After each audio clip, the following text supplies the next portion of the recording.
नमस्कार। आनंद यात्रा संस्कार परिवर्तन में मनुष्य में को भोगी से योगी कैसे बन सकता? मनुष्य भोगी से योगी कैसे बने? एक ही शब्द हृदय मंत्र आत्मा में अगर मनुष्य सोच ले, समझ ले, मनन कर ले, चिंतन कर ले, हृदय में डाल ले, मुझसे और से न्यारा और प्यारा बनना है, मुझे और से न्यारा और प्यारा बनना है, कुछ अलग बात है।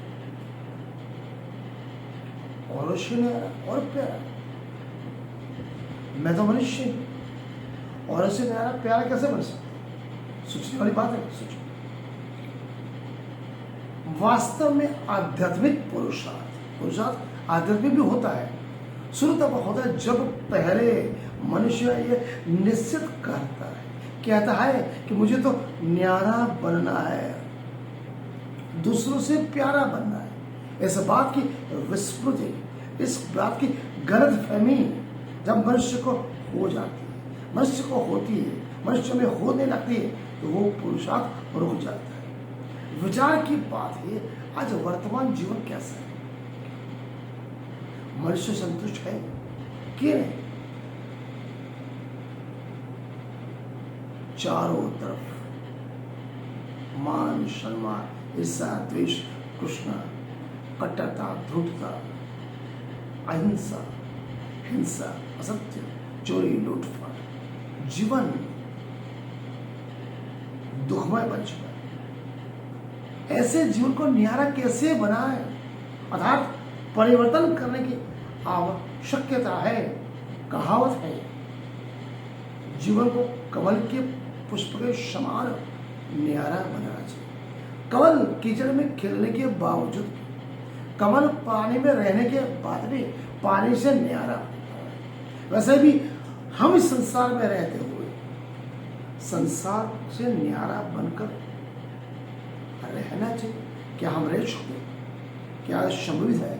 हाँ, 100% संभवित है।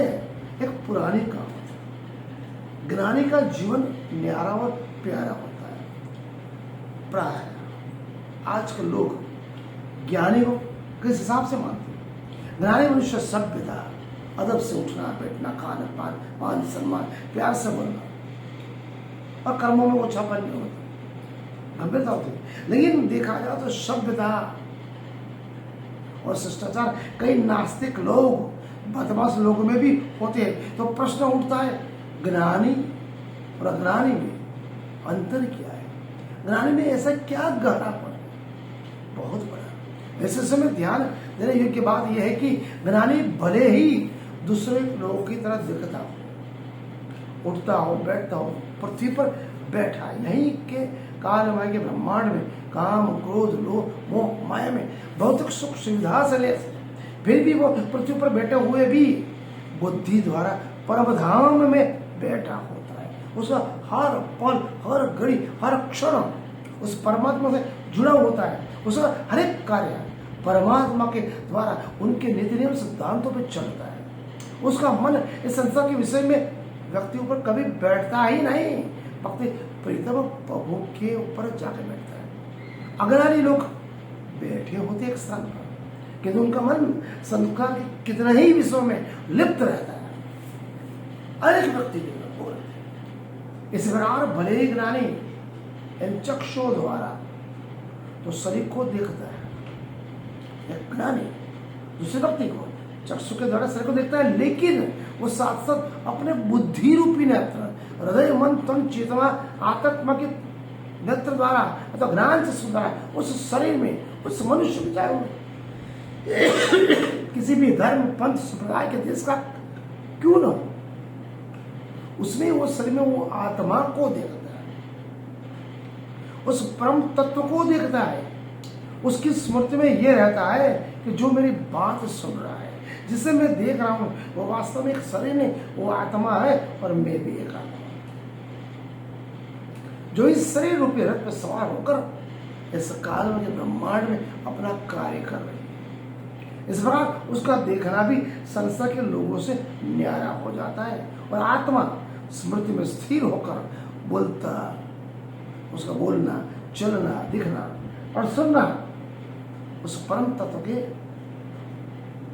नित्य नियम सिद्धांत होता है। इस कारण उसके इसी कारण वो ज्ञानी पुरुष व्यक्ति की दृष्टि में, वृत्ति में, स्मृति में और स्थिति संसार से अलग हो जाती है। केवल वो प्रेम प्रेम प्रेम देखता है। ये बात बहुत साधारण सी मालूम पड़ती है, लेकिन इस उदाहरण से अगर जीवन को बिताया जाए, जीवन को जिया जाए तो बहुत बड़ा महान अंतर हो जाता है। मनुष्य भोगी से योगी बन जाता है। इसलिए आज के विश्व का नाम मैंने रखा, मुझे न्यारा और प्यारा बनना है। मनन करें, चिंतन करें। नाम